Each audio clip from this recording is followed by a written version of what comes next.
Hi, and welcome to Creatives Expression. I'm Keisha. And I'm Natasha. And we are educators, Writers, directors, actresses, singers, and filmmakers. And on this show, we like to put creative people in the spotlight. So today we have a treat for you. We have a double feature. We have two guests that you're going to get to meet today. I'd like for you to meet our first guest. This is Miss Oceane Marr. Hi! Welcome. We're so excited to get to talk to you today. And so Oceane has her own modeling agency, and you are how old again? I'm 21. 21 years old. So Yes. we're going to find out a little bit more about what she does and ask her a few questions. So, yeah. Yes. So, yeah. Can you tell us the name of your modeling agency? It's called Evo Model Management. Okay. And where'd you get the name Evo from?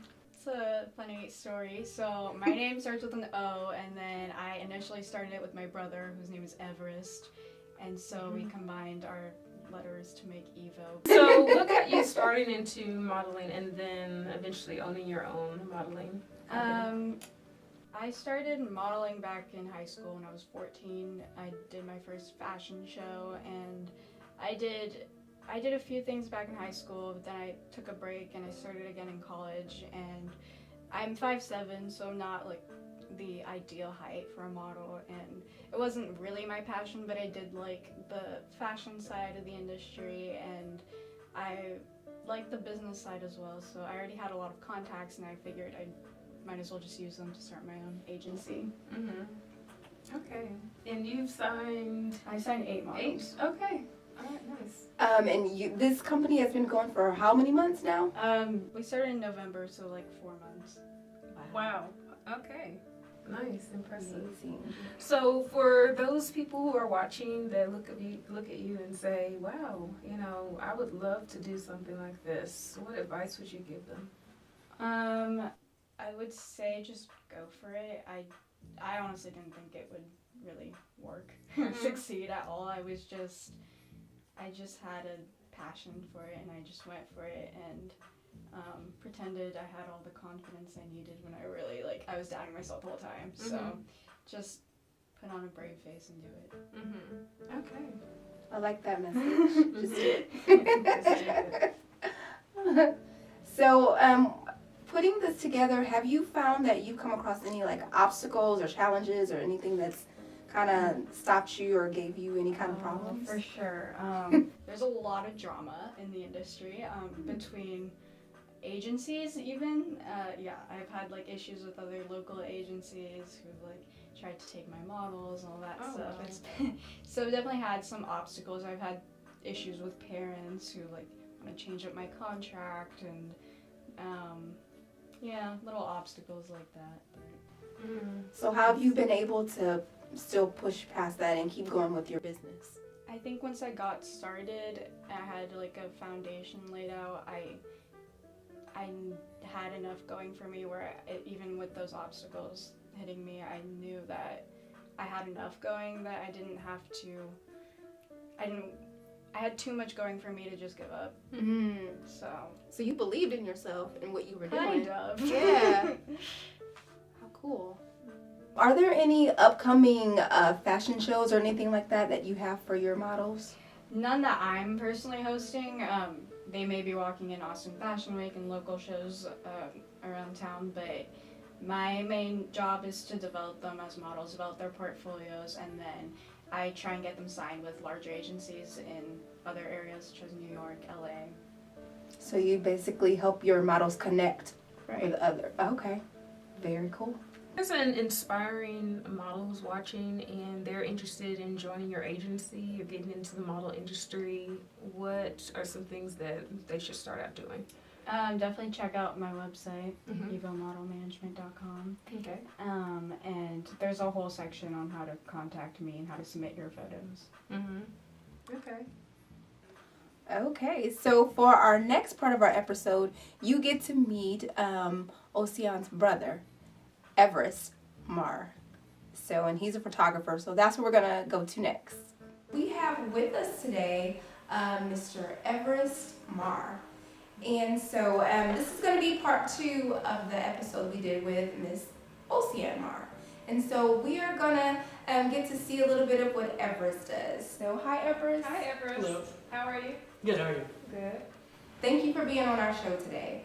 So can you tell us a little bit about what you do and talk a little bit about yourself? Well, I'm a nature and wildlife photographer. I'm 17 years old, and I just take pictures around the world wherever I get to visit, and I try to showcase them on Instagram and on other social media platforms. And I have a website that people can purchase canvas prints from, and I like to do the artistic part of photography as well by printing them out, wrapping them myself, and selling those pictures to people. But mostly I enjoy being outside and taking pictures. Mm-hmm. So I know that we're surrounded by some of your pictures, and it's very beautiful photography. Will you please tell us about some of the pictures we see? Most of these pictures, well, all of these pictures are ones that I've made for my family and for friends that I haven't sold or given away yet. The one behind you over there was from the Great American Eclipse this year. So that was on the first day of school, and I was lucky enough to go see that in North Platte, Nebraska. So I missed the first day of school and had my whole setup, and that was maybe the most technical composition I'd ever encountered, because I knew that it was going to I knew exactly how the sequence of events was going to happen. I knew that it was going to start getting darker slowly, have the diamond ring phase, have a 2-minute eclipse, which ended up going by so fast. I heard you mention that you like to travel and you like to do photography. And you're 17, so what are your goals? What do you want to do with this in the future?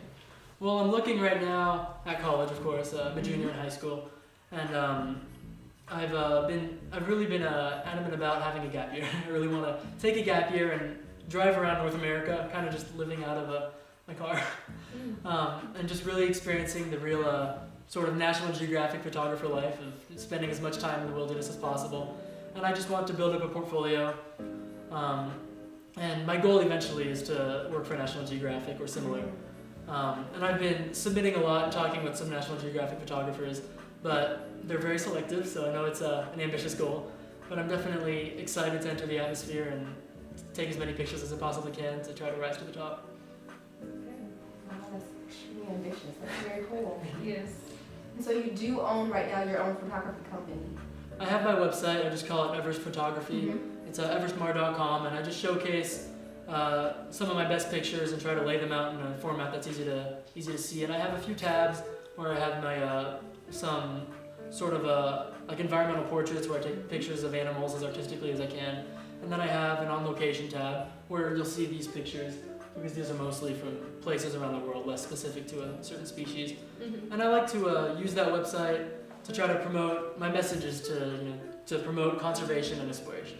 And a lot of the pictures you'll see from the Arctic that I've taken, that really that's really what I sell my website with,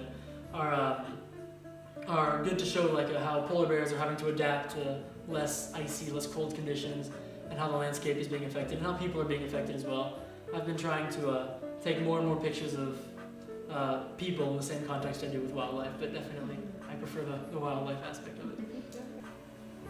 Okay, so now we have Oceane that's joined us, and we just want to thank you both, Everest and Oceane, for being with us today. Thank you. You both are just extremely talented, and so is your family as well, and we appreciate you having us in your home. And to the viewers, thank you so much for tuning in today, and remember, there are no limits when expressing yourself creatively.